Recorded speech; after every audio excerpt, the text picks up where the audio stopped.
Connie, Betty Ann, thank you both so much for taking some time to talk with us today, and congratulations as well.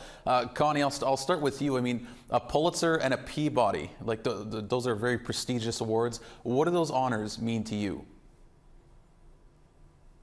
I mean, it's really it feels so surreal. It's kind of incredible. I know that that's such a both are such prestigious awards, but I think also awards that I never even dared to dream about in some ways.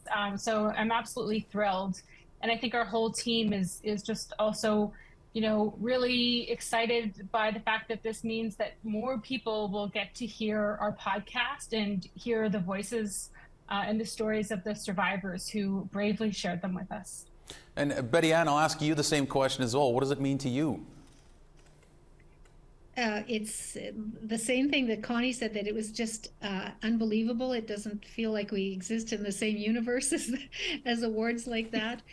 And it's just so thrilling to know that the survivors' voices are heard on a larger platform because of these amazing awards. And Connie, I'll come back to you on this one. Can you tell us the backstory about the podcast? It started with your dad's story and his life at St. Michael's Residential School in Duck Lake, Saskatchewan. Can you tell us about that? Yeah, before I started on this podcast journey, I knew little to nothing about my dad's experience at St. Michael's. And this really came about because of a story that I heard from my brother Hal about his time there. And I think that, the revelation from my brother that my father had been abused at a residential school um, answered some questions for me, maybe that I had about him and our relationship, but it raised so many more. And it made me want to better understand what he went through at St. Michael's, what all survivors went through at that school, but also it made me want to search for some kind of accountability and to see if we could try to find the priest. I had so many questions about who this person was, what happened to them after St. Michael's, were they ever investigated by media or police or anyone, and could I find them? And so this really is, it started out as this personal story with questions about my dad, but as Betty Ann and the rest of the team can tell you, it became a much bigger story, and really what we were able to uncover in the course of our investigation was staggering in terms of just the scale of the abuse at this one school that has had ripple effects across generations. Well, you touched on a point that I want to come back to that right here, Connie, is the story was close to your heart, and it shows just in that answer there. Has it helped you personally by sharing your dad's stories and the stories of his peers?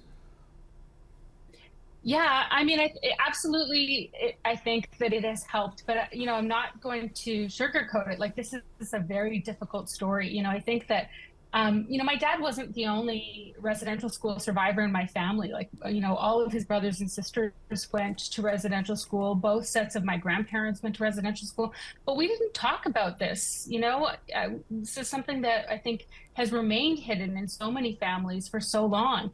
And I think that, I understood, or I knew that my life had been impacted by this legacy of residential schools, but really not being able to connect the dots in a meaningful way and not being able to understand, is really difficult. And this was the purpose of the podcast, was to try to shine a light to kind of understand better some of the trauma that I experienced as an intergenerational survivor, and make sense of it. And also, I think that, what I've learned through my storytelling and journalism career is that when you're given space and agency and respect to tell your story, that it can be a healing experience. And one, it was a healing experience for me. And as even though it started from a place of darkness and pain and trauma, I think where we ended up was ultimately this is a story about love and hope and the incredible strength, and not just my dad, but so many survivors and intergenerational survivors.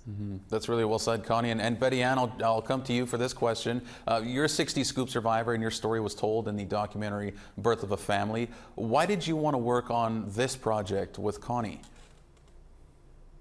Well, first of all, I was just really excited to work with Connie, and but of course, the residential school story is my family story too. My mother attended Holy